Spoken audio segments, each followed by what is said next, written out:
আসসালামু আলাইকুম। সিলেট টাইটান্সের এগেনস্টে সাব্বির রহমানের ইনিংস ১৯ বলে ২৩ রান। ইনিংসটা আপনার কাছে কেমন লাগলো? যদি ইনিংসটা কেমন লাগলো এর আগে যদি বলতে চাই যে এই ম্যাচে হ্যাঁ সাব্বির রহমানের স্ট্রাইক রেট খারাপ ছিল, যদিও ১২১ স্ট্রাইক রেটে তিনি ব্যাট করেছেন, কিন্তু ওভারঅল কিন্তু টার্গেট খুব বেশি ছিল না। ১৭৪ রানের টার্গেট ছিল।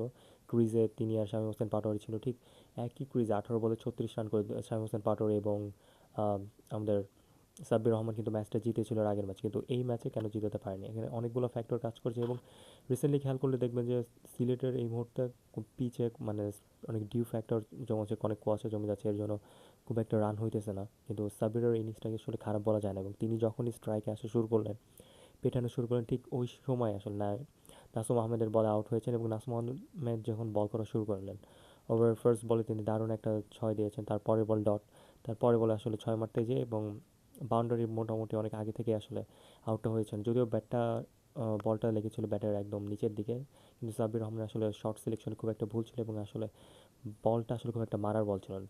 তবুও ওই টাইমে কোণঠাসা ছিল, কারণ ৮০ বলে ১২০ রানের মতো লাগতো, মানে অলমোস্ট ৪০ রান পিছিয়ে ছিল বল পার রান যদি আমরা হিসাব করি। তিনি ওই ম্যাচে আসলে স্ট্রাইক করতেই হতো এবং তারই ধারাবাহিকতা আসলে তিনি খুব একটা স্ট্রাইক করতে পারেনি এবং সাব্বির রহমান আউট হয়েছে। কিন্তু ওভারঅল তার এই ইনিংসটাকে আসলে ছোটো করার বিষয় নয়, কারণ ঢাকা ক্যাপিটালস প্রথম ২ ওভারটা শুরু করেছে মাত্র ১ রান দিয়ে। সাইফ হাসান খুবই বাজে বল করেছেন, ব্যাট করেছেন, ১৭ বলে ৮ করছেন।